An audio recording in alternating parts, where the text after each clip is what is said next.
everyone. Thank you for coming. We'll start our meeting. Since 6 p.m. this evening, the Board of Education has been in closed session for purposes of lawfully closed meeting minutes, the appointment, employment, compensation, discipline, performance, or dismissal of specific employees of the district and legal counsel for the district, and finally, litigation when an action against, affecting, or on behalf of a particular district has been filed or pending before a court or administrative tribunal.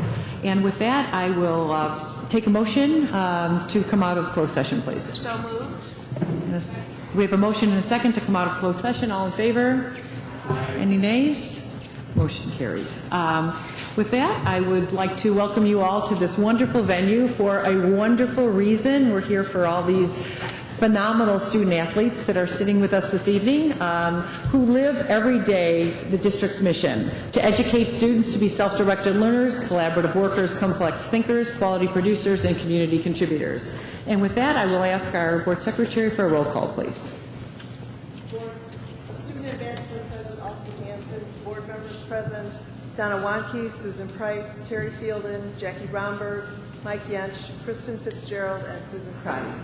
And at our business meetings, we have we say the Pledge of Allegiance, and we always have guests. And our guests this evening are from Steeple Run, and Mrs. Courier is their principal, and she will stand as you are able, please.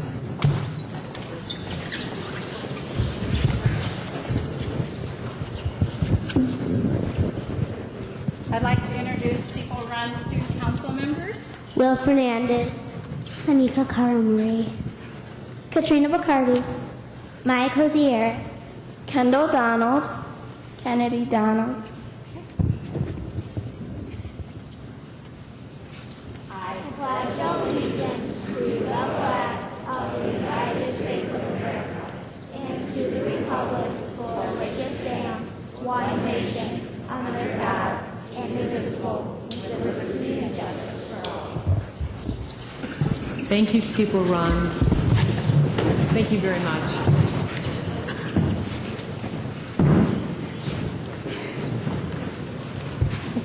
Okay, I will turn this over to our superintendent. We're going to start good news, which is why we're in this facility. Thank you so much for coming, student athletes. We do understand it's finals week. So, and I know you'll put the same effort forward for academics as you did athletics. So, without further ado, our superintendent will take over.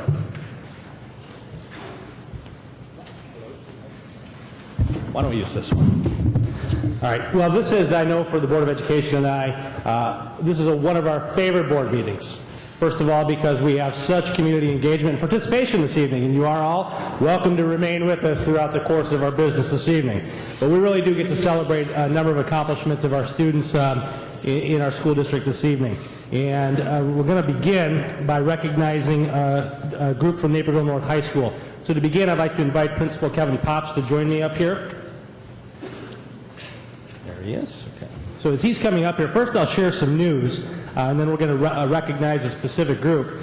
But Naperville North High School was recently named one of 123 semifinalists in the Grammy Foundation's 2014 Signature Schools program.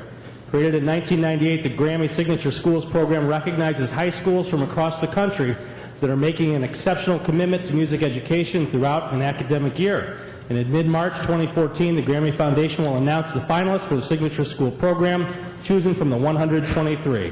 And if chosen as a winning school, Naperville North will receive a custom award, designation as a Grammy Signature School, and a monetary grant to benefit their music program. So congratulations to the Naperville North High School Music Program on that recognition.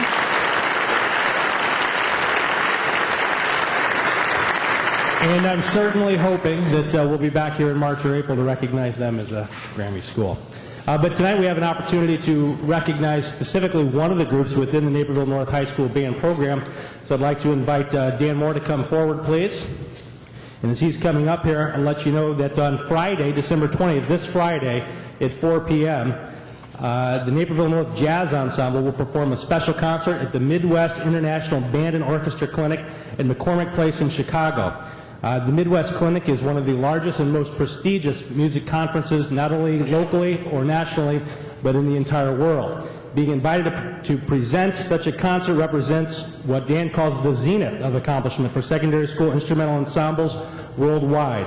There will be over 15,000 band and orchestra directors from around the globe attending this clinic, and to be invited to perform at this clinic is considered to be an honor and one of the most significant accomplishments of a high school band program. So we have Dan Moore, the director of the jazz ensemble, here with us. We're going to recognize Dan as well as some of the members of his ensemble. So congratulations, Dan.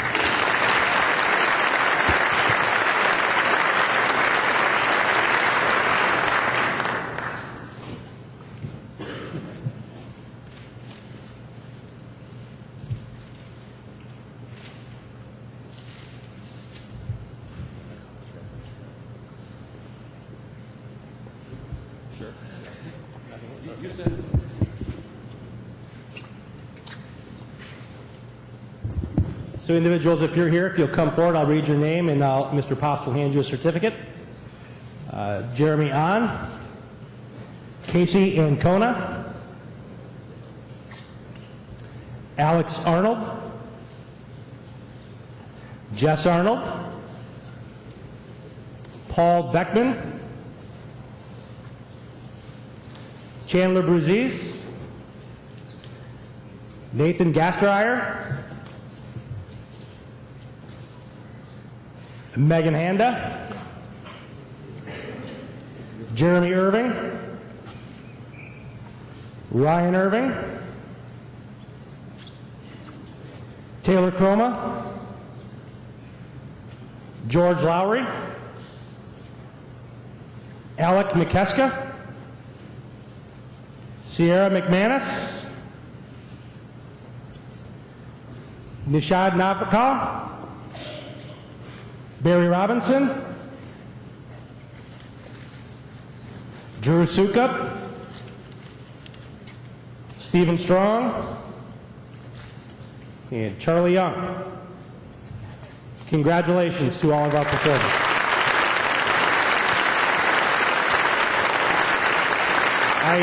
I must say, an enviable part of my job, on Friday I will get to go down to Chicago to the McCormick Place and enjoy the wonderful concert. So I look forward to it, and congratulations on this recognition and achievement. Well done. And, okay, if we can just stay, have you guys kind of get in a little bit closer for a quick picture, that would be great.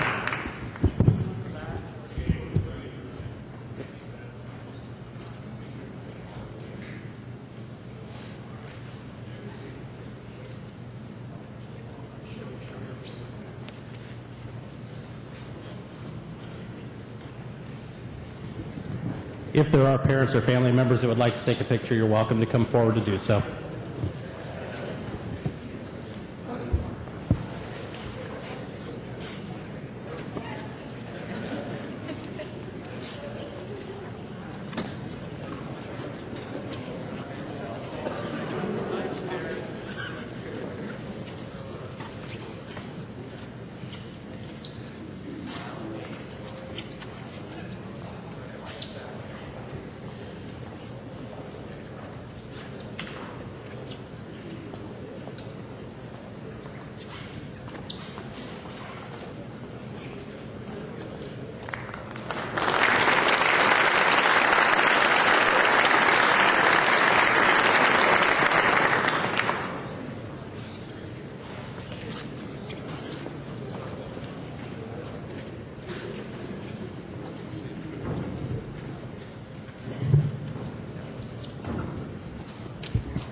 We've already had the good fortune to recognize a state champion from Naperville Central in tennis earlier this fall.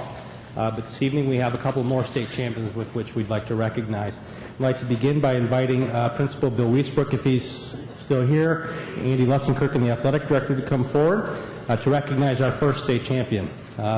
First of all, again, just think about that, being recognized in your sport and being awarded the best at what you do in the state of Illinois during the course of this last fall. Quite an accomplishment, especially in our sports where just to get to the state finals is an achievement in of itself.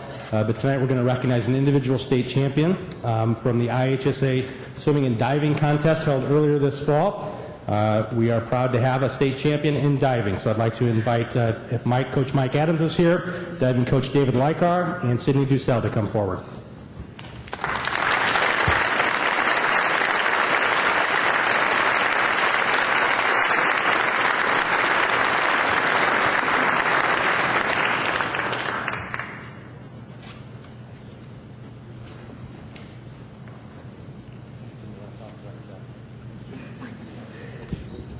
I'm trying to invite Sydney to speak a little bit about her dive, so maybe put her on the spot here. Tell us the best dive that you did. What's it called? What did you do? And Coach Lutzen, Kurt, yeah. Back 2.5 twister. Give us a brief description of what that is. Okay. Because I'm quite sure I can't do it. Okay. It's a backflip with 2.5 twists. Very well done. Very well done. Congratulations. Again, the Illinois High School Association State Diving Champion, Sydney Dussel. Congratulations.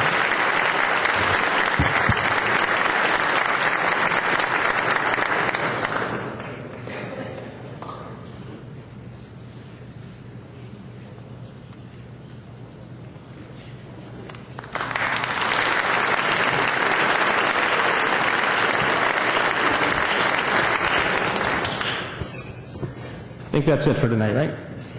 Okay. Well, there's a rather large group to my right that's required that we relocate our board meeting this evening, and I appreciate all of both our band, our individual, and also this large group for accommodating us tonight, especially during a week of finals. But I think the accomplishments of being recognized as one of the best in the world to perform at a clinic, an individual state champion and a team state championship deserves this type of recognition, and we so greatly appreciate how all of you represent us out in the community. So our last group of recognition tonight from Naperville Central High School, the Class 8A state championship football team. I'd like to invite head coach Mike Stein to come forward. He'll introduce the captains who may or may not have a couple of words to say, and then we'll recognize them as well. So Coach Stein.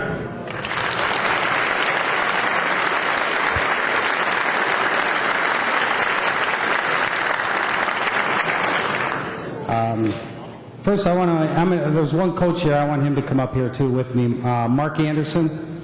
And while he's walking up here, those of you that are close to the Naperville Central football program, you know that character and virtue and those things are extremely important. We want to do well out on the football field, but we want to do well in life.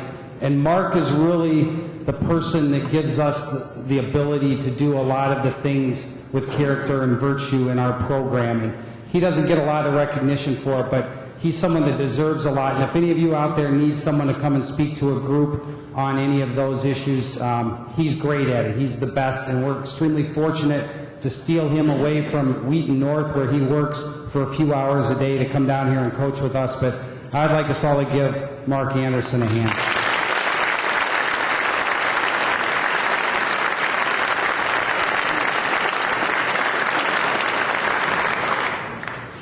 I'll recognize the captains right now, but before I do that, they're going to get recognized here, but this group over here, it's a special group of guys, and I told people last October 29th when this journey started that there was something special about this group, and they didn't prove me wrong.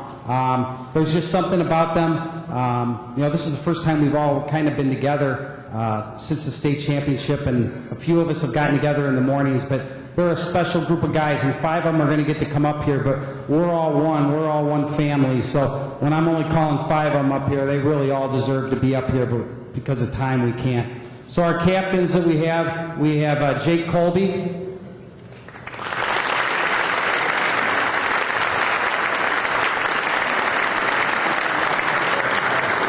Ben Andreas,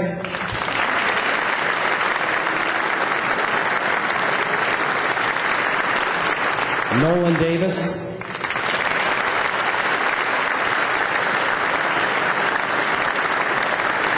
Jack Woolridge,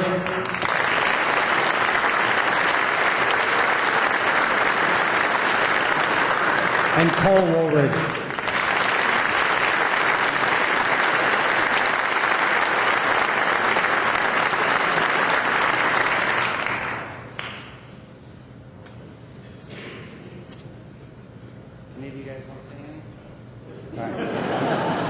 But I do want all of you to stand, because I want all of us to give all of you applause. So please, all of you stand.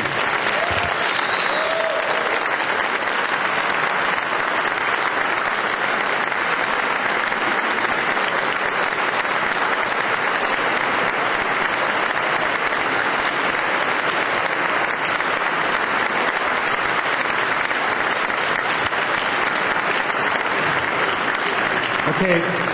Since you followed directions well, and I know you're good at execution of plays, we're going to ask all of our players to come on up here to the front real quick. We're going to get a quick picture, and then we will dismiss you so you can go study for your finals. Thank you.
Thank you, gentlemen, for having this interruption in your evening.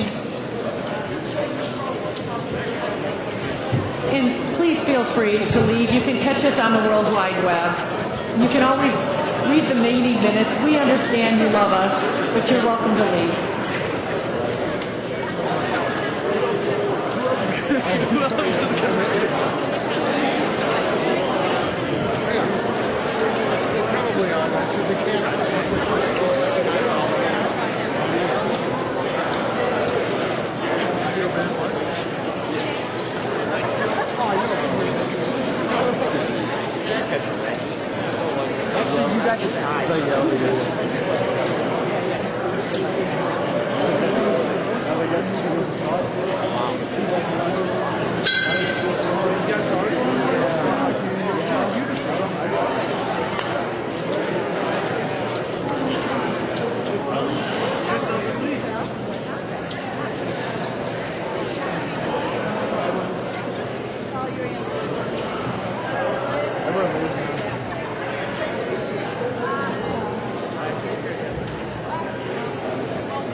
Oh, great.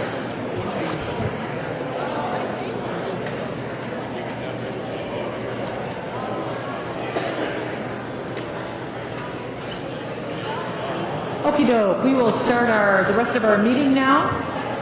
So if you would, the next part of our meeting is public comment, and if you're familiar with our meetings, you know that everyone in the community and not in the community can speak publicly at our meetings. If you're an individual, it's 3 minutes, and if you're speaking for a group, it's 5 minutes. I have not received any slips, but if someone's in the audience that would like to speak, please make yourself known.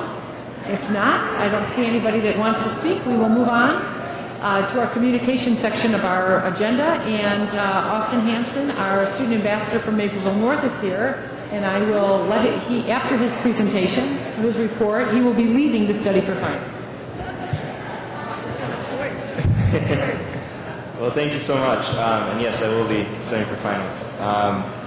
Speaking of finals, it's our favorite time of year. It is finals week. And our school has been doing, and our community has been putting forth a lot of effort to make sure that we are successful in our finals. Our library has extended its hours till 5 p.m. so students can have access to the web and study materials. The Lit Center has been organizing study groups in the morning, during lunch, and after school. And even Naper Bridge has been doing a couple classes for freshmen, because this is their first time ever taking finals, which is, I remember being a freshman, it's kind of scary. And, but they had a freshman class with volunteer teachers from both North and Central teaching freshmen that came in over last Sunday it was. And also every day this week it's open for studying from 1 to 7. Also, we had a academic integrity meeting follow-up. It was a joint meeting with both the teacher committee and the student committee. It was the first time we ever had the joint committee, so it was really interesting to hear the students and the teacher perspective in the same room.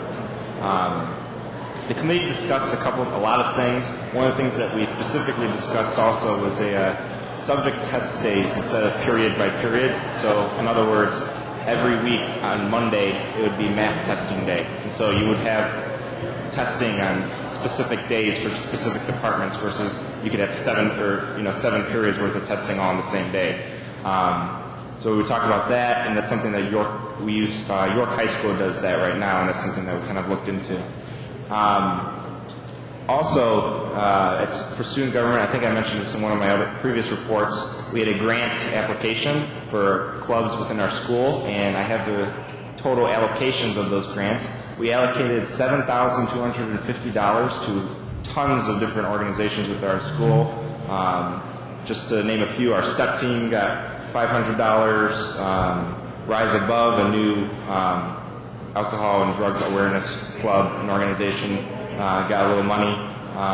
Habitat for Humanity, Tech Crew, Lit Society, Theater Club, the North Star / the Network. The list goes on and on. So, but there's a lot of different organizations that really benefit from all the dances and stuff, and it's kind of cool to actually see the money go towards something instead of just kind of accumulate.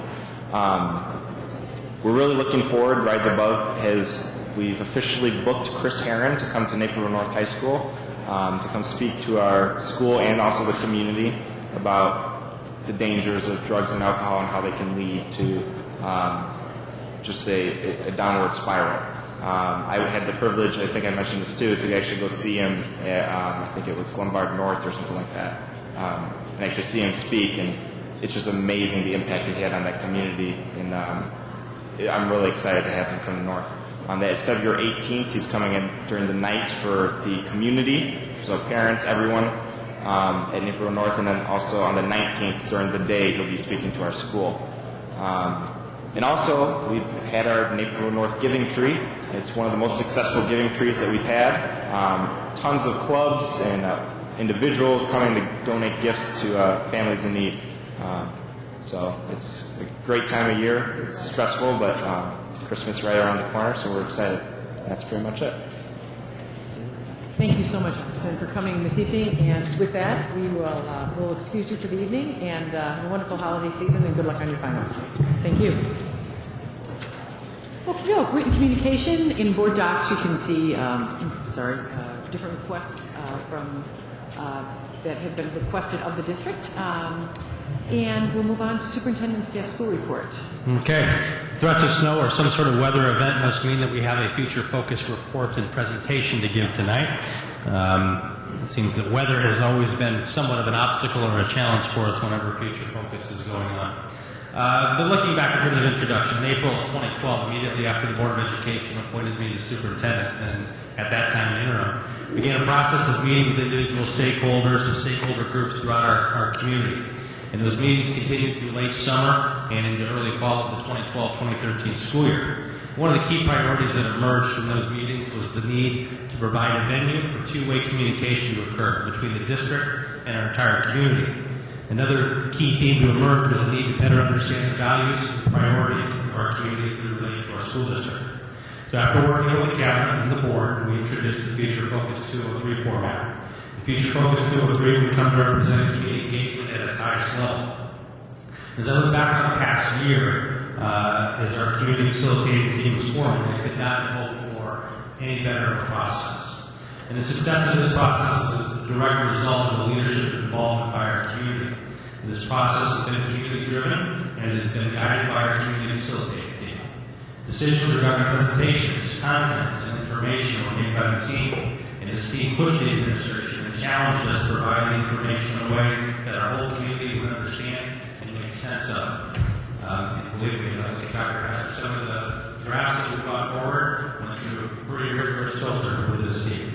But it's been a true partnership, and I'm thankful for the team's leadership. So before I turn it over to our chairs, I'd like to thank and acknowledge our facilitating team, Board President Romberg and Vice President Fielder, and go down to the front to present certificates to our facilitating team. So as I call the board meeting, will you come forward, and our board president will present you with a certificate of appreciation. So we'll begin with our community members. Bill Anderson.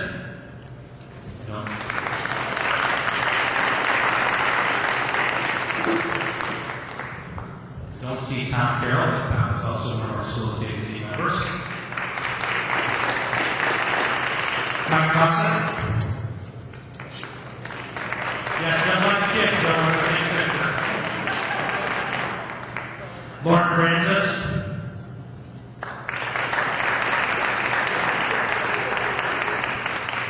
We received a late email from Peggy Frank, who's unable to make it tonight. Peggy Frank. Alyssa Johnson-Travis.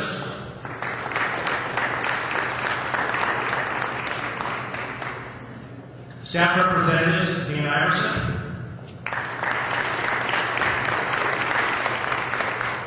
And Gretchen Zielinski.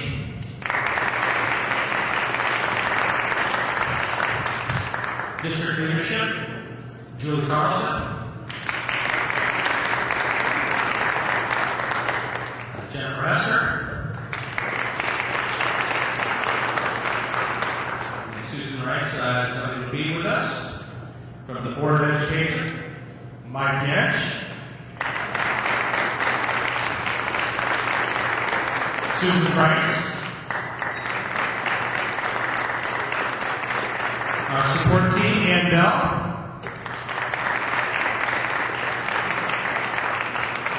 Maureen Dvorak.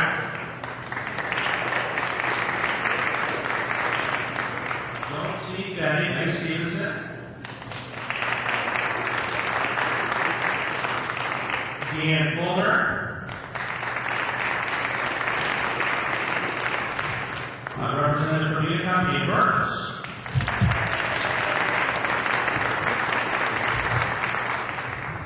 So the facilitating team was led by two capable community volunteers.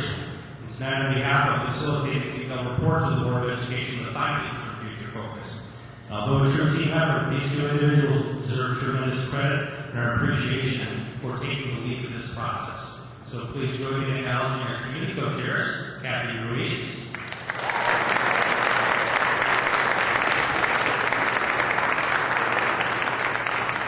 and Mark Shabaki.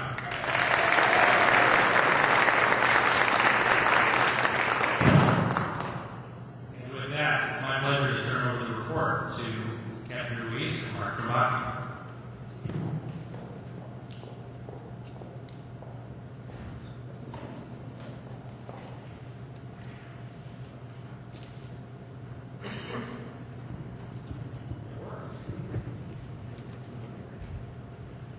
Good evening. On behalf of the Future Focus facilitating team and really the entire neighborhood district, 203 school community, Kathy and I are really pleased to be here this evening to present the findings from Future Focus, which is a community engagement undertaking that commenced in early 2013.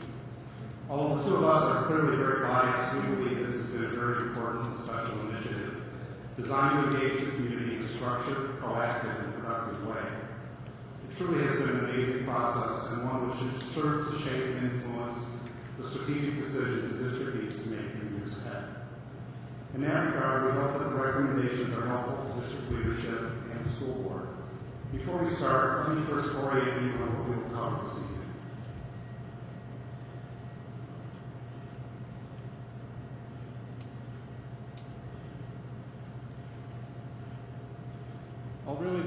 Although the heart of the matter is the conclusion, the list of recommendations, we do want to take a little time at the beginning to walk you through the process. In this undertaking, the consistently followed process was really an essential ingredient to developing the top discussion topics as well as formulating recommendations. The structured way in which the work was approached really helped to ensure viable outcomes and maximize the input from the community. After the process overview is complete, 8 overarching themes will be shared with you and discussed. These themes capture what is on the mind of the community. To support the themes through a very terrific and powerful video carefully assembled by NCTV 17, you will hear directly from Future Focus participants. Lastly, Superintendent Bridges will talk about next steps and how these recommendations get converted into specific actions. We'll not cover the details of the recommendations which have been included in your package as an appendix. Those will help form the action plan that the district leadership is already developing and will bring back to the board at future meetings. We are certainly prepared to discuss any topics that caught your eye during your review.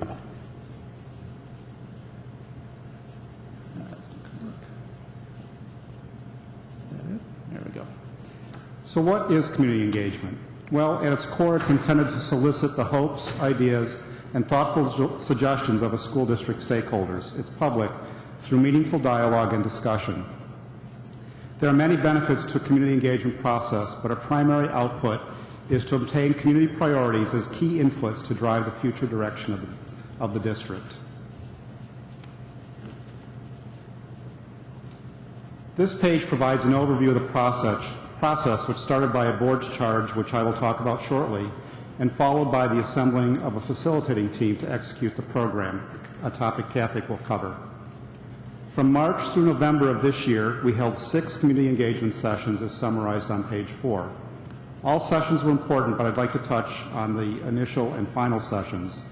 The first session was really used to come up with the discussion topics for all the future successions. As a result, the community had direct input into what we would have on the discussion agenda for all future focus sessions. So this was truly community-led.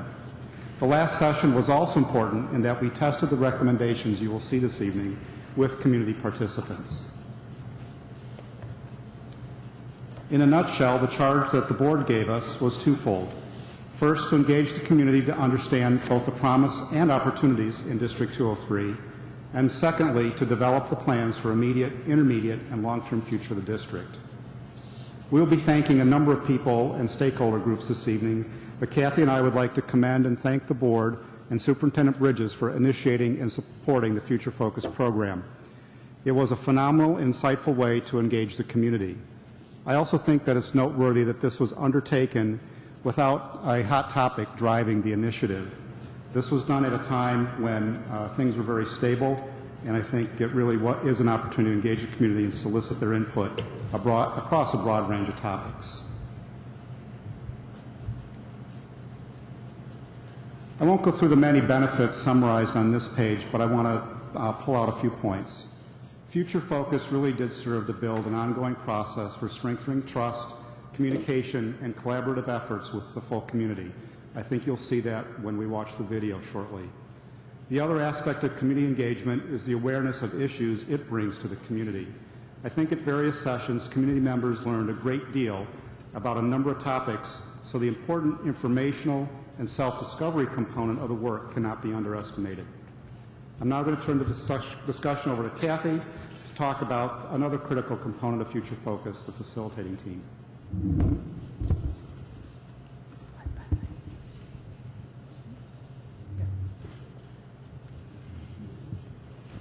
Good evening. Hi. The facilitating team was an absolutely critical component of the success of Future Focus. This group was assembled early after, wait, when was it?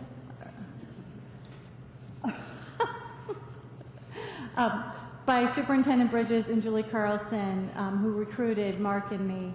And to ensure we had a wide range of perspectives, the facilitating team was made up of community members, staff representatives, district leadership, and 2 board liaisons.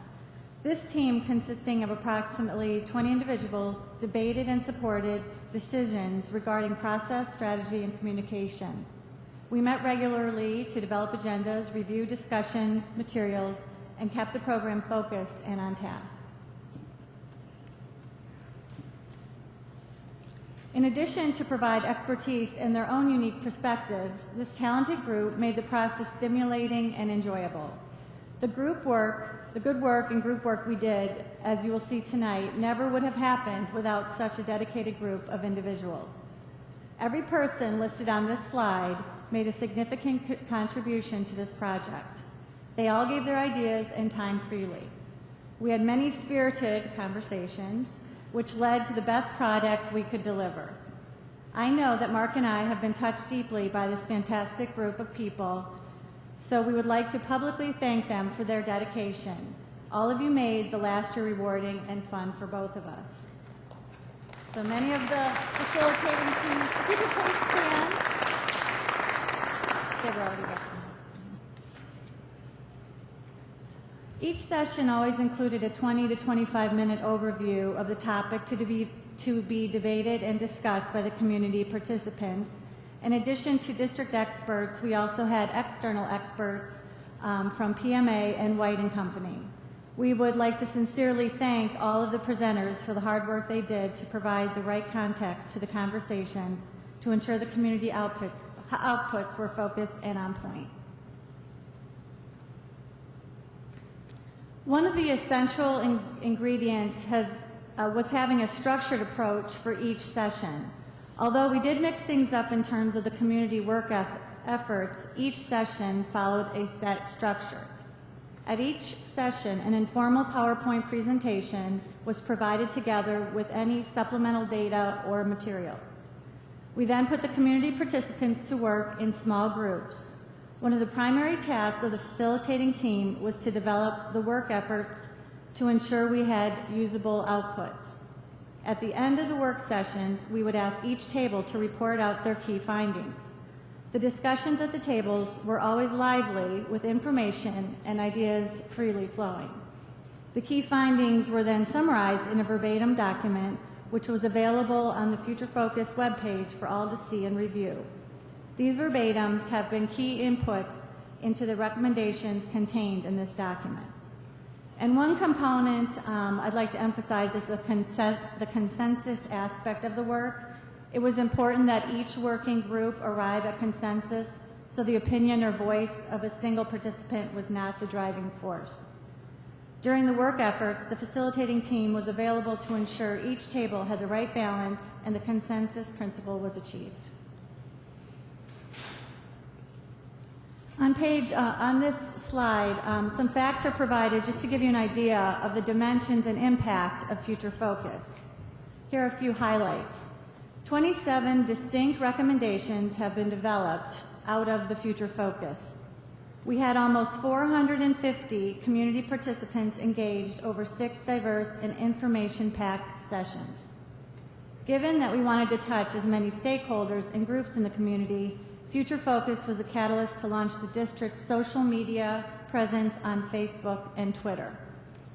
And then on the next 2 slides, some of the outreach is captured in terms of social media, and we also had tremendous support from local newspapers who followed our progress. As those of you who attended the sessions know, Mark and I were always a tag team, so I'm now going to turn it back to Mark to kick off some of the discussion of the overarching themes. Thanks, Kathy. So now we'd like to really shift our focus to the summary and findings and recommendations, which is really the heart of the matter. As I mentioned earlier, these were all tested at our community engagement session number 6 during November. I'm sure additional input will be forthcoming as the high-level ideas are converted into specific actions. The following 2 slides represent a summary of what we believe to be the key themes and community values that emerged during the sessions. In the appendix, you will find a list of detailed statements or recommendations.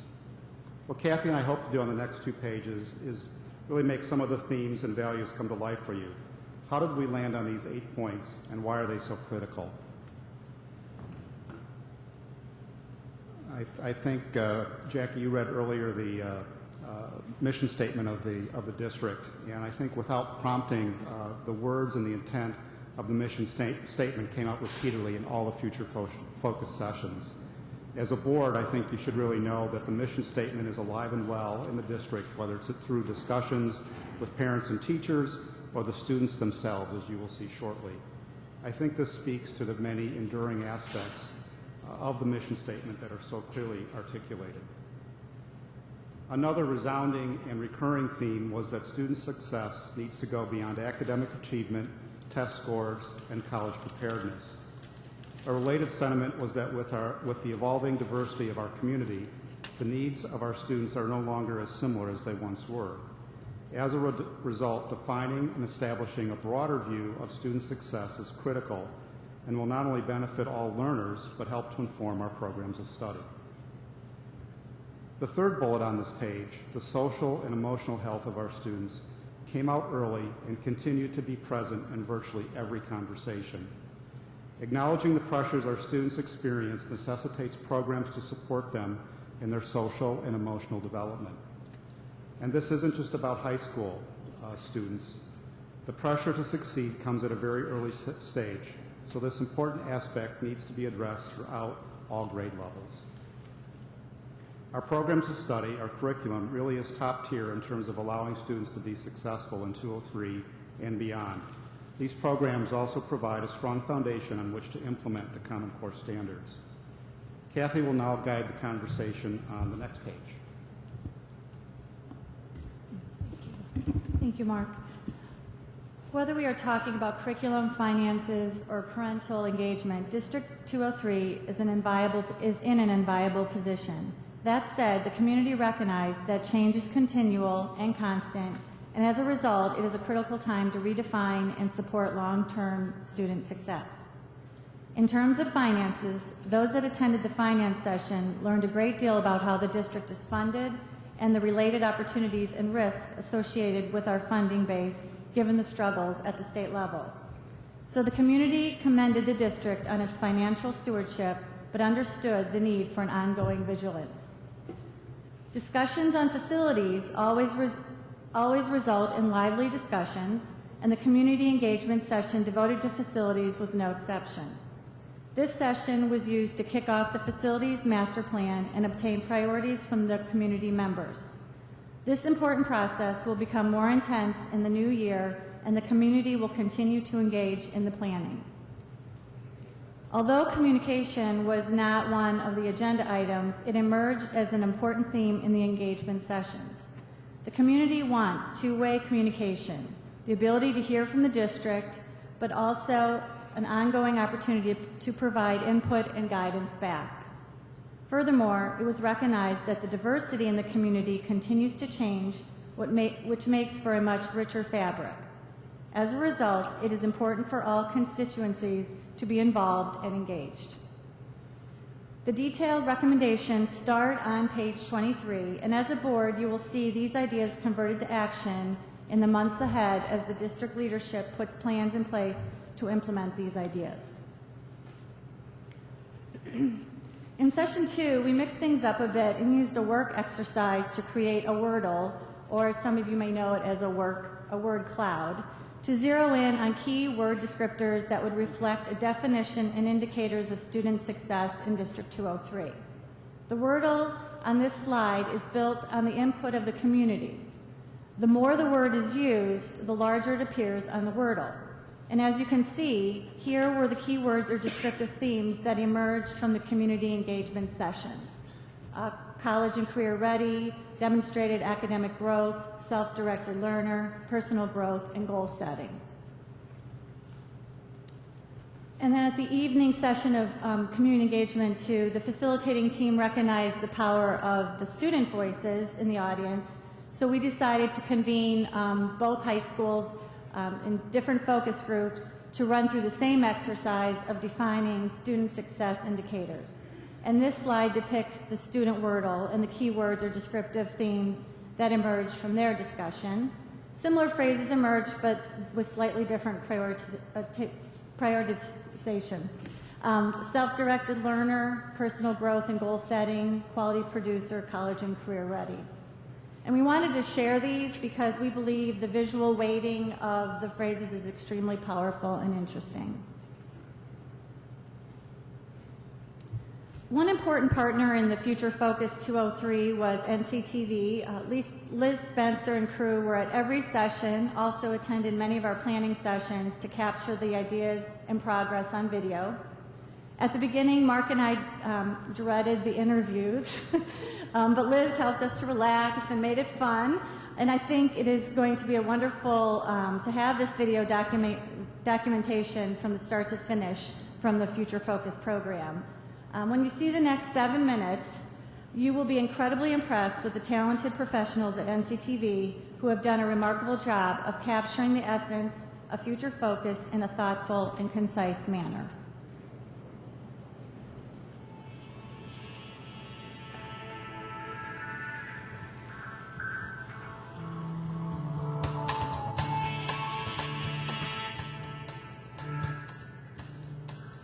We talk about our school district being a high-achieving, successful school district, and sometimes when you talk about getting better, people hear that message as, well, what do you mean we're not good enough? What we do in our classrooms is changing with the implementation of Common Core and new assessments.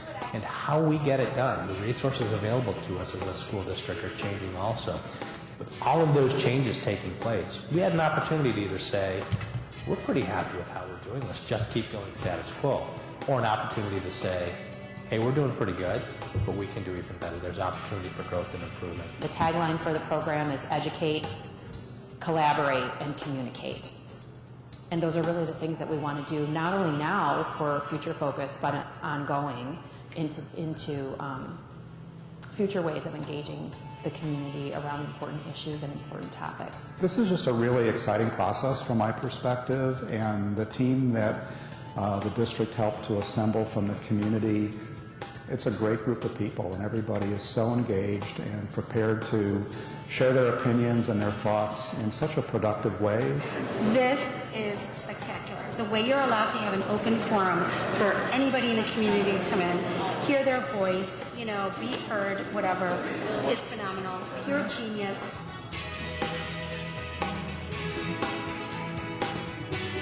Our mission is to educate students to be self-directed learners, collaborative workers, complex thinkers, quality producers, and community contributors. How do you define success? So we're asking the community how they define success. Is going to come across. So if you had to choose between long-term success and collaborative worker, which one of them? I'd say long-term success. Okay. in all the efforts of the testings and the curriculums, it's forgotten that all children aren't standard, so they shouldn't all be taught in a standard manner. There's little correlation between success in college and how you do on an ACT test. We need to look at these broader things. I do believe, though, that the social and emotional well-being, people are using that as a framework to touch about the issues of stress management, bullying, heroin and drug use, the abilities for people to be able to balance life. Even though we had kind of given a finite group of words to come up with belief statements and other things, people assembled those in very different ways to get their point across. So even though there were some common themes, I think each of the belief statements were very unique. Resilient whole child equipped and eager for their next steps, so they have a fulfilling life demonstrated by academic growth and social emotional health. And so now we're going to talk about what we actually do in the schools and what we might want to do more of or less of or reconfigure tonight and get views on that. I would like to see a curriculum that engages everyone, and then, it's really up to the child how far they can go with it. Right. Start the study of a foreign language earlier, and we mean earlier than junior high. We like to refresh Honors Math, PI Plus, and LEAP program. Something that came up quite a number of times was study skills management, making sure even at the elementary level, the kids are really learning how to study well without stress and talking about limiting stress even at that young age, because we do see it there. For the future, our outlook is stable, but we need to be vigilant. We need to monitor the sources of our revenue. There aren't any secrets. This is what's going on, and this is the money we have. Give us your input. What are your concerns? What would you like us to, like to see new in the district? Finance, got it. Finance, got it. 4, Section 3, Finance. Yeah, we got it. That was good. Your input tonight is critical to shape the plan. We want to understand your priorities, and in turn, we hope you develop a deeper understanding of where education is going, how it requires a different physical infrastructure in the schools than the schools that we all went to.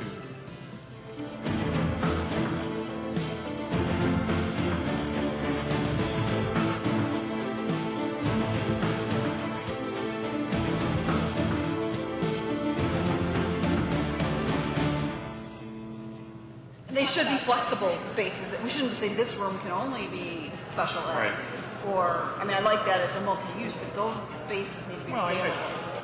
Address facility impact for all-day kindergarten. We really, as a group, thought that was really, really important. Provide dedicated spaces for flexible instruction, small groups, and collaboration. Enhance safety, security, and accessibility at all schools and facilities, which included reducing or eliminating the mobiles and taking action to address issues of aging buildings. Build an ongoing process for strengthening trust, communication, and collaboration with our full community. The schools are obviously doing an amazing job, but the way they can do a better job is with parents and teachers and administrations, people that are making the curriculum decisions, everyone to be on the same path. There's a lot of change coming with Common Core and testing and assessments, and so I think they've benefited from this far more than they ever anticipated benefiting from it. And so I think and I hope that they continue to use a format like this to engage the community. We thought that the community engagement was fantastic, and we would totally continue with the two-way conversations. As a district parent and certainly community volunteer, having the opportunity to be a part of this process really confirmed for me so many things. And the number one thing being that we are just in a wonderful school district with administrators and staff who care. If you have a great teacher in the classroom who feels that that child has that passion and that drive and that ability, that raises that child's expectation, and that child exceeds anything that they ever thought possible that they could do. And I see it, and I actually feel that the collaboration of home and school is so important for every child's success. I like that we are seeing different people, and it's amazing to see two things. Everybody comes up with the same key ideas, but at the same time, everybody's coming up with new diverse ideas where you're like, aha, oh my gosh, that's wonderful. But we've got all the same core values resonating throughout every single conversation, regardless of what everybody's goals and key interests are. Leave every one of these feeling very good about what we're doing. Absolutely. And we're headed, because I'm either getting excited about new ideas that the community's introducing, or reaffirming the things that we're already doing, saying, hey, we are on the right path, and they're supportive, but they have new twists or ideas that's going on.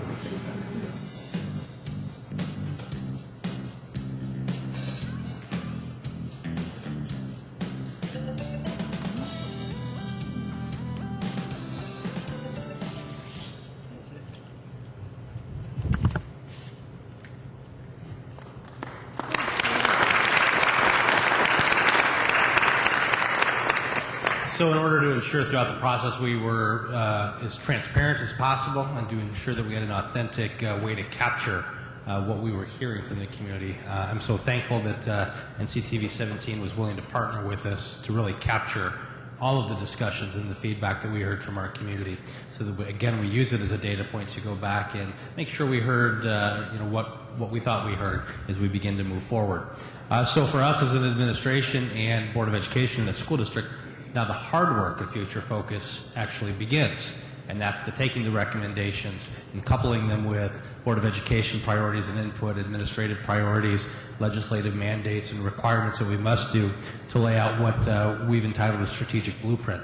And that's kind of a plan for moving forward in operationalizing our goals and priorities, both immediately, short term, and in the long term. So that's what the work is now, and what the real next step is to take the information that we've gathered from Future Focus and other sources of information to create some short-term and long-term plans moving our school district forward. But you can see that we're a little impatient, and there are some things that we just couldn't wait to get going with, and some things that we had already in place from the feedback that we had heard during the Future Focus process. For example, as was indicated, there was a theme and a focus on diversity awareness and understanding the changing demographics of who we are as a school district. Well, we've renewed a diversity action plan and continue to have a community diversity awareness council. And recently, we've continued to partner with DuPage Regional Office of Education to ensure we're addressing issues of equity and excellence in our schools. We're in the very, very early stages of beginning to review and revise and look at our elementary school report card. We know that parts of the elementary school report card will have to change as early as next year to represent the changes in standards and the incorporation of the Common Core State standards. So some of that work has begun. We've heard the recommendations for looking at programs of study, which included looking at social emotional support. And we've already begun an inventory and assessment of where we are with providing social emotional learning in all of our schools. There was a focus on finance at the fourth session, and we received commendation and support from our community for our strong financial responsibility and stewardship that we've demonstrated, but the need to continue.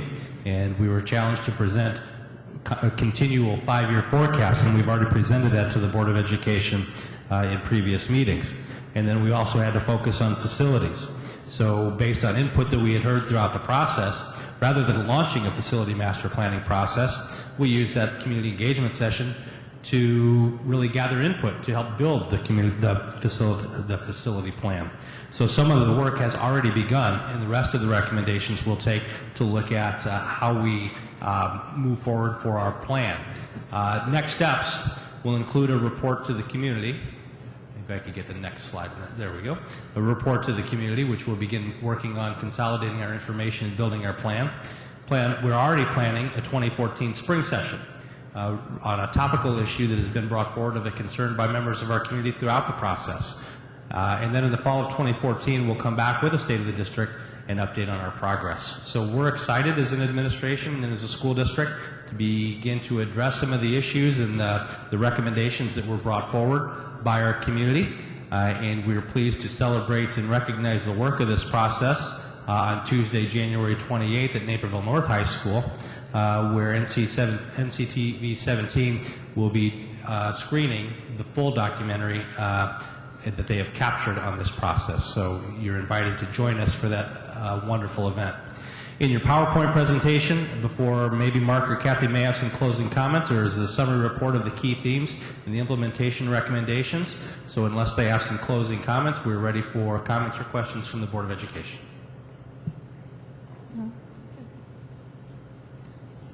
First of all, I'm sorry. Dan, how many people participated in all? 447. 447 unique individuals participated. I just wanted to make a quick comment to Kathy and to Mark. Just my heartfelt gratitude, and I'm sure my colleagues share that. It was not only 6 sessions, but it was so thoughtfully put together that it was a session in the evening and a session the next morning. So anyone had a choice, lots of choices for the community to be involved. We have a very unique community. They're wonderful. We're fellow volunteers with you, and you got to see them in their work. A number of us sat at a number of those tables, and they're all passionate. We all are. They're all passionate about their ideas, and I love that point that one person, perhaps the most extroverted person, their way might not have been bubbled up to come to the report. So before we answer some more ask some more questions, I'd like to happily, on behalf of the board, accept this report. And again, just our incredible gratitude for all the time you, as chairs, as well as your facilitating team, those that are here and those that could not be here this evening. And please know that we will, this will be a living, breathing document. We promise you that. It won't be put in a file, a digital file somewhere. And we will work, the administration will be presenting to us on an ongoing basis to work on the priorities going forward, that all these, the invaluable comments from our community, because something that's kind of interesting that's happening tonight also that we're going to vote upon is our levy. And we have such an incredibly supportive community that understands the value of our school and understands why their property taxes fund such a significant portion of our school. So it's kind of, to me, it was kind of interesting that we got to hear everything they were concerned about and why they're so supportive of the school district. So thank you so much again. And with that, we'll ask whomever on the board would like to ask some questions or comments. Kristen. I just have a comment. I thought it was particularly appropriate that we were here at Naperville Central for this meeting. Really, where else could we have had it? Because here's our home for this process. But I also wanted to express my gratitude for the investment of your time, that you really gave such a gift to our school district in terms of facilitating this process. I went to all but one of these forums, and I found them so helpful and informative. Not just the information that was presented, but hearing the feedback from the community. And I think that those community members found them informative and helpful as well. And I think one of the other things about this process is that it was particularly timely. And on that, I commend the administration. It was the right time to strengthen the trust and to work on the communication process. And so I think that it was noteworthy in that regard as well. I'm just looking forward to the continued work that we'll do with the administration in working forward with the strategic plans, and I look forward to working with all of you, hopefully again, as we continue this process moving forward with our continued efforts to engage our community. So thank you for all of your time, and really wanted to express our appreciation. Any other comments? Peter? I just want to thank you for capturing it all together, because as I went through the slides that follow this and having participated, I was quite impressed that we really did capture it all. And I sat at one table many times, and even the things that were expressed at that one table, I would think, might get a little lost in the bigger umbrella, and they didn't. They were all captured, and so I appreciate that. And thank you for all your time and effort. Awesome. Awesome is the only word for it. Thank you. Thank you all. One more round. It almost seems anticlimactic, doesn't it? But there's tomorrow night. It's just, right. Well, there's also, we'll see you tomorrow morning at Grace Lutheran Church. the whole board will present this again, right? Yeah, Is that how it works? snowstorm. Oh, snowstorm, that's right. Exactly. But I no guess snow day, no snow day. Oh, no snow day, Let's just make a that snow clear, storm. right. if I could just kind of close with one last comment is my thanks to the facilitating team in the group, and then really to the broad community who participated in this process. I don't think it's an understatement for me to say that you've had a hand in really changing the future of the school district. You've had an opportunity in a forum to come forward and have your voices, your hopes, your dreams, and your aspirations for our school district to be heard in a public forum in a way that we've documented to ensure that we will act on those things and put them into a plan that will change our school district for the better. So think about the tremendous impact Mark and Kathy and the entire facilitating team under your leadership our community's had on the education of our kids, and I couldn't thank you enough. So thank you so much. Thank you. Thank you, Dan. Okay, on our agenda, and we also understand it could not be a busier month of the year and things, so if you need to excuse yourself, we certainly understand. You have gone over and above in your time commitment, and if you need to scoot out, we certainly understand. The next item we're going to speak about is the diversity action update. Good, but before they do, real quick, as I see her putting her coat on, I am going to call out a couple of people. One sitting by himself way in the back, and one was putting her coat on. But as we transition to just an update really on our diversity action plan, and as Dr. Hester moves forward, I will tell you that last week I had the good fortune of attending a meeting, the annual general meeting of the DuPage NAACP, where Principal Kevin Pops was recognized for his leadership by the DuPage NAACP in leading the focus on achievement gap in learning in his school, and then Lauren Francis and her colleague is a parent leader in the success program at Naperville North High School. So we couldn't be more proud of the two of you and the work that you're doing on this very important topic in our school district. So congratulations for the recognition, and thank you for your leadership. Our focus tonight is going to be on the professional learning objectives that we have for our leadership team, and Dr. Hester will speak to that in a minute. But I've mentioned that just as I've reviewed the action plan that we presented back on June 17th to the Board of Education, we are making good progress on all of the goals and objectives that have been identified. Just a couple of highlights. Some of the things that we have focused on, or I have focused on, also with Julie Carlson since our last community meeting, has been the growth of that advisory group. So Julie has provided recommendations of members, and I've reached out to some additional members, so we look to expand that group by about 8 to 10 individuals at our next meeting, scheduled tentatively right now in January. As we look through, you had an opportunity to review school improvement plans, and you can see some of what you talked about as a Board of Education, and we heard is beginning to see some of the incorporation and the focus in our schools and at the school building to address achievement gap.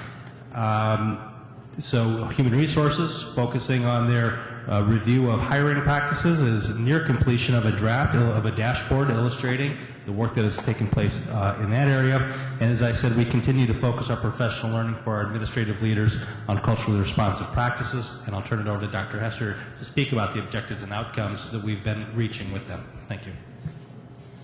Just a reminder, our Learning for Leaders group is a group of, it's all of our principals. We also have in that group our 2 assistant principals at our high schools for curriculum and instruction. And then we have various district leaders who are in director positions that directly impact instruction. So in that professional learning last year, we had provided an overview for the board that we focused primarily on closing the achievement gap and then also on culturally responsive practices. So as a reminder, for culturally responsive practices, that really involves understanding students' cultures and then also understanding one's own culture. So in culturally responsive practice, we focus on a self-reflection, which examines culture, beliefs, biases, and perspectives. And then the second part of culturally responsive practices is really understanding different instructional strategies, multiple texts, different instructional environments, and different modalities of learning. So this year, as we moved forward with that work, we expanded it to really focus deeply on what we consider equity-based education, and then also continuing with culturally responsive practices. And moving forward with having our leaders being prepared to take that work out to the schools. So we've engaged the principals and the directors in learning about different resources to engage the teachers in the buildings or to engage different committees and groups. And then we've also engaged in some professional readings. And then as we move forward with the equity principle, our next steps are really to work on continuing to identify where inequities exist in our system and in our classrooms, and then helping with strategies to address those inequities. And that's a basic summary of the work that we've been doing this year. Thank you so much. Put up to some questions. Kristen, two questions? I just was wondering what kinds of resources are available. You know, so you said you're helping the principals to know what kind of resources. What kinds of things would that be? That there would be resources to help their teachers. So some of the things that we focused on, there are websites out there. One of the ones that we've used is from ASU, and that's the Equity Alliance website. We have tapped into a book that seems to be very popular right now, which is called Mindset by Carol Dweck. And that's a book that focuses on the growth principle, so it's a growth mindset versus a fixed mindset. And then, trying to call from the top of my head, we've also focused in on the work of Geneva Gay, which is her culturally responsive teaching, and then also a book called Culturally Proficient Instruction. So those are some of the big ones that we focused on. I think it's also important to note that we have collaborated with the DuPage Regional Office of Education to extend the sphere of resources that we have available to us, and they have been very supportive in helping us address the equity learning that we're doing with all of our leaders. We brought Dr. Stephen Garlington in from the ROE to do some of that work with us. Susan? Could you maybe share one or two quick examples of how that drips down into our schools and what it looks like in a classroom or somewhere else in So the school? one of the first places we would look is instruction, and then we would focus on whether the instructional methods in the classroom being used are responsive to all students in the classroom. So making sure that we are responding to the students versus the students just having to respond to us.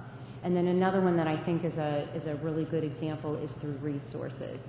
So making sure that the instructional resources, whether they're texts and materials or whether it's technology and equipment, that it responds to students. So I think about, we've talked about several times this year, the assistive technology that's out there. So when you think about a student with disabilities, that we provide assistive technology, other supports or services that would make it so that we have an equity situation in the classroom instead of just a situation where we provide equal resources.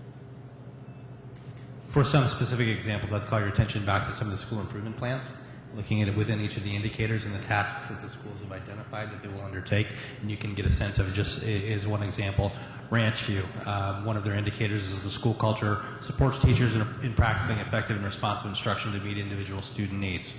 So among the tasks that they focus on are utilizing staff development opportunities to present and discuss culturally responsive practices and form a shared understanding of the term, to develop shared resources and activities to ensure that classroom teachers have resources and things available to them when they're working with the students in their classroom. Any questions? And just an overview for the administrators as a whole, for the World Wide Web and the community that might listen later, this has been diversity action and awareness has been a big priority of this board and our previous board. So thank you so much for your dedication, your continued dedication and updates that you keep bringing the board. I think it's very important. It's very important to us. So thank you so much. I do not have a report this evening. Are there any other Board of Education reports this evening? If not, if not, we will move on to our monthly reports that are in board docs. Did it get a little bit darker in here, or is it just me? Did it? Okay. And that's okay. It's okay. We can manage. It's a nice candlelight evening. I think they're hurrying us along for the snowstorm, but the no snow day. We have the Treasurer's Report, important distinction. Treasurer's Report, yes. Investments, insurance report, budget report. And without further ado, we will do our action by consent. Our board representative that did bills and claims is our Vice President, Mr. Fielden. Yes, I met with Brad Kaufman earlier today. We went over all the bills and claims, and he answered my questions very thoroughly, so I appreciate that. And I'm going to do the consent agenda, but I'm going to pull the minutes from November 18th because I was absent, so there'll have to be a separate motion on those. So I move approval of warrant number 384634 through warrant number 385257, totaling $18,760,259.43 for the period of November 19th, 2013 to December 16th, 2013. And items 8.02, the minutes for 12/2/2013, and the Naperville Development Partnership contribution, item 8.04. Second. Great. We have a motion on the floor for the consent agenda, 8.01, 8.02, 8.03, just in terms of the December 2nd meeting, and we'll get back to the November 18th meeting, and 8.04. So we have a motion and a second, and Ann Bell, may we have a roll call, please? Romberg? Yes. Crotty? Yes. Fitzgerald? Wonky? Yes. Yench? Aye. Price? Yes. Fielden? Yes. Thank you. Motion carries. And if I can ask for a motion for the minutes for the November 18th meeting, please. So moved. Second. We have a motion and a second for the Board of Education minutes for November 18th, 2013. Roll call, please. Fielden? Romberg? Romberg? Yes. Wonky? Yes. Crotty? Yes. Yench? Aye. Fitzgerald? Price? Yes. Thank you. Motion carries. Okie doke. We have some discussion with action. Nothing without action to this evening. A few items, very important items. Discussion with action, financial forecast, and 2013 levy. And are we going to talk about the general schedule of when we've talked about it, or? Oh, yeah, we can go. Yeah, let me just say that we are going to vote on the tax levy this evening, which was a huge subject for us and for our community. But we started a discussion. The superintendent has an advisory group that he meets with, and that was in early. Sorry about the echo. Early in November, I think it was November 7th, and then at our meeting on the 18th of November, and also on our early meeting in December, the 2nd, we were able to understand, ask questions, and of our district CFO, Brad Kaufman. He had presentations, and lots of questions were asked in the interim. And what was very helpful, I know at least to me, a number of those questions that bubbled up during those meetings, Brad put together a kind of a question and answer session to share it with the entire community and the entire board. Took all of our questions and kind of went through a frequently asked questions, and went through those at our last meeting. So we'll be able to ask more questions, but we will be looking for a vote this evening. So, yeah, as President Romberg said, we'd be asking the Board of Education to adopt a resolution entitled Resolution Levying Taxes to approve the 2013 Certificate of Tax Levy and authorize the filing of the 2013 tax levy in the amounts that are indicated, and to authorize the signatures of our President and Secretary to sign the Certificate of Tax Levy and the associated documents and file the same with the county clerks. We have no new information to present this evening, but Brad Kaufman or I would be happy to answer any questions that you may have. Good. Thank you. Any questions, comments this evening? So with, did you have a question? Go ahead.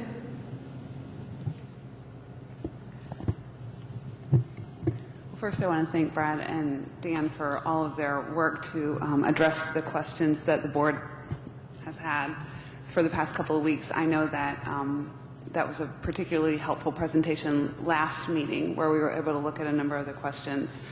You know, as a part of our job as Board of Education, this is one of our important duties, the guardian of the tax resources. And in looking at this issue, I did a little bit of research looking at our state and our federal contributions, because as we all know, this is a partnership. We have one part of the role, and we have state and federal partners that assist us because of the importance of this mission. And it's interesting, I was looking at some documents that went through the contributions state by state, and Illinois, as many of you may know, ranks near the bottom in terms of the contribution that they give to education. 47th in some estimates, 48th in some, and maybe perhaps even last in others. And what that means for our taxpayers is that they will finance a greater portion of their children's education than they would if they were in a different state. As we have highlighted over and over this evening, our district receives consistently high marks for its guardianship of our resources and the way that we manage the finances in order to give an excellent educational product. However, we also know that the burden of financing education through property taxes is greater for some, particularly in an economic downturn, and for those who may have fixed incomes and that kind of thing. And we always have to balance that. I will vote for the increase this evening. I think particularly looking at our other finance partners, Illinois and the federal government, our needs merit it. But I do look forward to continued work with the administration to work on our adjustment of our financial projection as we look at the issue of the tax or the abating of the debt service levy. At this point, I would intend to vote in favor of abating that, barring any unforeseen difficulties. And I'm hopeful that we will be able to look at those issues and confident that we'll be able to move forward in abating the debt service levy as we have done in the past. I think as our projections show, looking at our financial outlook, we do have our work cut out for us, looking forward in terms of looking at our expenses and looking at our revenues. But I know that we've faced that in the past, and I fully expect that we will continue to do so going forward, and I look forward to working with our administrators on the budget as we move forward, because I think this is going to be an important task that we look forward as we look at our budget. It was exciting to me to see when I was reviewing our financial outlook that we have already begun this work, that we have looked at cutting our rate of expenses growing, looking at where we have our budget going forward this year is different than where it was last year. And I think that's exciting to see, and we'll need to continue with efforts like that. And I just look forward to continued work with Dan and Brad. And I again want to thank you for all of your work to get us up to speed and to help us really make the best decisions we can looking forward with the financial outlook for the district. Any other questions or comments? Okay, and I just want to make one brief clarification. Our discussion tonight is only on the tax levy, the annual tax levy. There has been no discussion thus far about the debt service, which is a result of the 2008 referendum. So I just want to make sure there have been no discussions about that thus far. So without further ado, I will look for a motion, please, for the financial forecast in the 2013 tax levy, please. I move approval of 10.01, the financial forecast and 2013 tax levy as presented. Second. Okay, we have a motion and a second. Thank you both. We have a motion and a second for the financial forecast and the 2013 tax levy. Any additional comments or questions? Ann Bell? Romberg? Yes. Fielden? Yes. Fitzgerald? Aye. Price? Yes. Crotty? Yes. Yench? Aye. Wonky? Yes. Thank you. Motion carries. Okey doke. Next item on our agenda is the designate CFO to prepare our budget, which is a formality, and I will turn that over. That's simply it. We're looking for board action here to designate that our Chief Financial Officer, Brad Kaufman, will be given the authority by the Board of Education to begin the preparation of the 2014-2015 budget. If I can ask for a motion, please? I move approval of the motion to designate the CFO to prepare the budget. Second. We have a motion and a second to designate CFO Brad Kaufman to prepare our budget. Ms. Bell? Yench? Aye. Price? Yes. Fitzgerald? Aye. Wonky? Yes. Fielden? Yes. Romberg? Yes. Crotty? Yes. Thank you. Motion carries.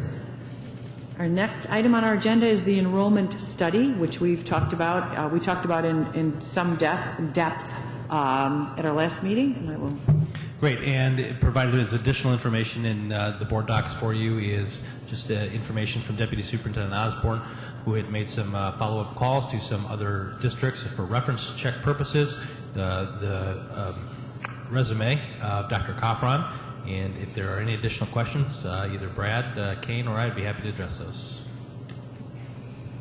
Thank you. Thanks for providing the information. I thought it was helpful just to get a little bit of a greater sense of all the work that he's done in the past and the great results that he's had in the past districts. So thank you for providing that. Okay, motion. I move approval of the contract for the enrollment study. Oh, second. Second. We have a motion and a second for 10.3 on our agenda, the enrollment study. And any further questions or comments? Okay, Ms. Bell? Pratty? Yes. Fitzgerald? Aye. Fielded? Yes. Price? Yes. Yench? Aye. Waukee? Yes. Romberg? Yes. Thank you. Motion carries. Okey-doke. Our final discussion with action item this evening is 10.04, which is our second reading. We've had a conversation about this at our last meeting. Policy 7.185, teen dating violence. As indicated at our previous meeting, Deputy Superintendent Osborne presented a proposed policy on teen dating violence. The adoption of such a policy is required by Illinois statute on law that was enacted on August 6th of 2013. And we provided you with a draft policy for your first read and discussion that implemented a number of the requirements or all of the requirements of the statute, and asked for your approval this evening. I motion approval of the policy 7.185 on teen dating violence. Thank you. Second. We have a motion and a second on the second reading of teen dating violence. Any questions or comments? Ms. Bell? Price? Yes. Romberg? Yes. Yench? Aye. Fielded? Yes. Fitzgerald? Aye. Waukee? Yes. Pratty? Yes. Thank you. Motion carries. Okey-doke. We have a smaller group. I feel like there's an echo in here now.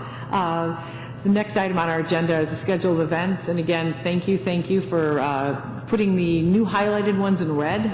It's certainly helpful to add them, and we get invites for them as well. Can I offer a correction, however, that it says in red that the NCTV Future Focus documentary screening is February 28th, and it looks like it's January 28th, right? Well, it's not the right year either, right? It's 2013. It says February 28th, 2013. Right. Well, we'll work on that because we'll work on that. Yeah. That's good. We're self-directed learners. We'll get a hold of it. It is. It's a test, isn't it? It is exactly what it is. Yeah, exactly. Right. Here I'm complimenting you on the red. You know, I put it in my calendar. I'm going to be interested to see. I probably did for 20. Wrong date, too. So we have scheduled events. Anything specific to highlight? Just a comment on some. Okay. And Just as Ms. Romberg and I were talking at the very beginning of wanting to make sure that we thank the central staff for creating this for us, that at the end of this, there's very few of us here, but we know to our tech staff in the back, we're able to put this all together so that our community could see these screens and the board could see the one in the back, and then be able to provide the audiovisual. So thank you. This is out of the ordinary. We appreciate all that you've done to make this accessible to us this evening. Thank you. yes, we certainly know how disruptive it is when we leave our regular building.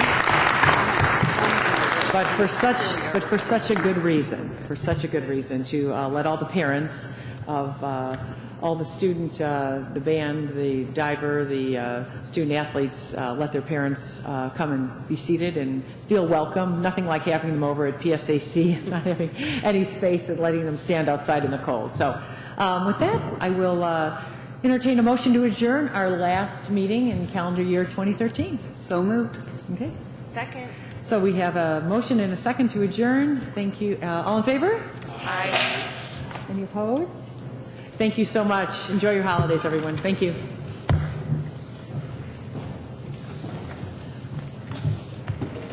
I got to sign these things. I hope it doesn't get any darker in here.